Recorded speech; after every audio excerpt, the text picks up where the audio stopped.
Hi there. Well, this poem is called The Physics of Draupadi Sari. Draupadi is a princess from one of the greatest Hindu epics, the Mahabharata. And there's a seminal scene in the Mahabharata, that's one of those most seminal scenes in Hindu mythology, where she and her 5 husbands, and there is a story behind that, why she has 5 husbands, a couple of stories. They go, well, you see, one of her husbands has a weakness for gambling, and he plays a dice game against their cousins, who are their enemies. What will happen is there will be a horrific, almost intolerably violent war between them. Indeed, it's during that war that Krishna delivers his famous Bhagavad Gita, or the Song of God, to the warrior Arjuna, who represents mankind. But anyway, I'm not going to go into the whole Mahabharata right now. But one of the most seminal scenes is where Draupadi and her 5 husbands go to the palace of their cousins, right? So one of her husbands has his weakness for dice games, and he keeps wagering things they own, and he keeps losing them, and finally he wagers his own wife, and so and he loses. So what happens is members of their cousins' families, including a gentleman named Karna, who is whose story is incredibly tragic. He's not actually their cousin at all, but well, I won't go into the whole story of Karna right now, but he's one of the most tragic figures in Hindu mythology. So he and the cousins, right, they have this idea to disrobe Draupadi. So they start pulling off her sari, and so she is desperate, and she is a true princess, and with great composure she prays to Krishna.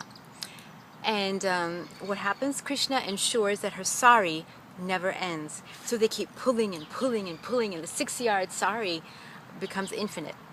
And finally, the perpetrators give up.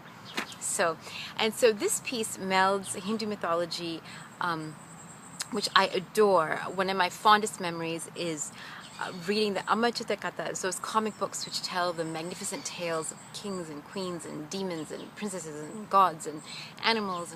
And I mean, it makes me so sad that so many children don't know those anymore. I read those during my summers in India when, you know, there was one state-run TV, no phones, right? Well, we had a telephone, but no one really used it. And my family's home was in Jayanagar in Bangalore, and it was incredible to believe now for anyone who's seen Bangalore, but Jayanagar was so quiet then. And I used to read the Kathas and play. There was a Maidan near the house, and that's all gone now. And anyway, those were some of my favorite memories. Don't mean to digress too much. But anyway, so this poem melds stories of from Hindu, a story from Hindu mythology with ideas from quantum physics. So hence, the physics of Draupadi Sari.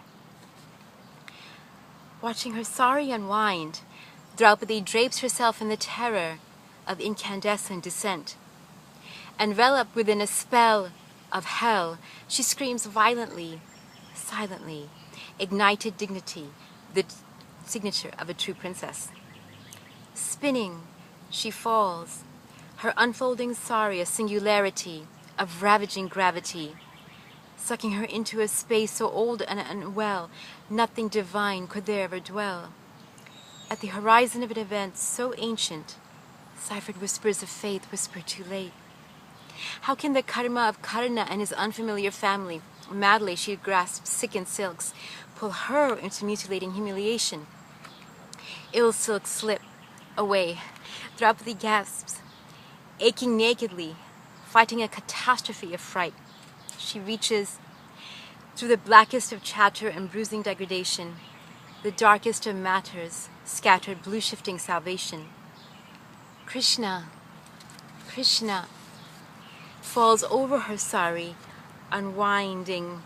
In accelerating expansion, she luxuriates in galaxies of embroidery, rotating upon marble.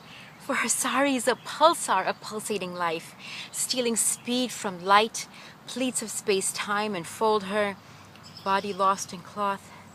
Krishna, you came from a supernova a pure nothingness, ciphered silence.